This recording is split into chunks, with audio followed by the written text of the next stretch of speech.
நம்ம சேனலில் பார்க்க போகிறது பல்பி மேங்கோ ஜூஸ் பார்க்க போகிறோம். வீடியோக்குள்ளே போகிறதுக்கு முன்னாடி புதுசாக நம்ம சேனலில் பார்க்குறவங்க மறக்காமல் சப்ஸ்கிரைப் பண்ணுங்கள். ஃபர்ஸ்ட்டு நான் மாம்பழத்தை அதோட தோலெல்லாம் பீல் பண்ணிவிட்டு அதை கட் பண்ணி மிக்ஸி ஜாரில் எடுத்துருக்கிறேன். இந்த மாம்பழம் ஒரு 300 கிராம் இருக்கும். நான் சின்ன சின்ன மாம்பழமாக ஒரு 3 மாம்பழம் எடுத்து கட் பண்ணி வச்சுருக்கேன். இதில் ஒரு 4லேருந்து 5 டேபிள் ஸ்பூன் சுகர் ஆட் பண்ணிக்கோங்க. சுகர் ஆட் பண்ணுறது அந்த மாம்பழத்தோடைய ஸ்வீட்னஸ் பொறுத்து நீங்கள் ஆட் பண்ணிக்கோங்க. அடுத்து நான் இதில் 1/2 லிட்டர் பால் சேர்த்துக்கிறேன். இந்த இதுக்கு பார்த்தீங்கன்னா ஒரு 4லேருந்து 5 கிளாஸ் ஜூஸ் கிடைக்கும். இதை நம்ம இப்போ நல்லா பிளெண்ட் பண்ணி எடுத்துடலாம். பிளெண்ட் பண்ணதுக்கப்புறமா நான் இதை அப்படியே ஒரு கண்டெய்னருக்கு ட்ரான்ஸ்ஃபர் பண்ணிக்கிறேன்.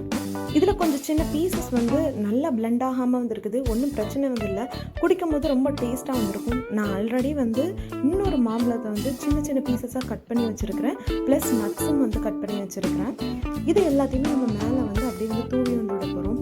அப்போ தான் குடிக்கும் போது ரொம்பவே டேஸ்ட்டாக இருக்கும்.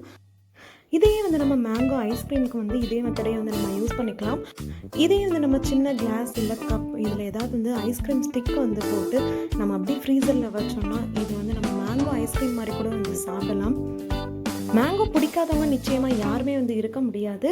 இந்த ரெசிபியை நீங்கள் ட்ரை பண்ணி பாருங்கள். நிச்சயமாக உங்களுக்கு ரொம்பவே பிடிக்கும்.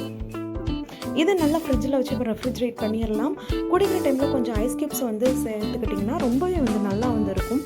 இந்த ரெசிபி உங்கள் எல்லாருக்கும் கண்டிப்பாக பிடிச்சிருக்கும்னு நினைக்கிறேன். பிடிச்சிருந்துச்சுன்னா லைக் பண்ணுங்கள், ஷேர் பண்ணுங்கள். புதுசாக நம்ம சேனலில் பார்க்குறவங்க மறக்காமல் சப்ஸ்கிரைப் பண்ணி பெல் ஐக்கானை கிளிக் பண்ணுங்கள். அப்போ தான் நான் உங்களுக்கு இனிமேல் அப்டேட் பண்ணக்கூடிய வீடியோஸ் எல்லாமே உங்களோட நோட்டிஃபிகேஷனுக்கு வரும். தேங்க்யூ.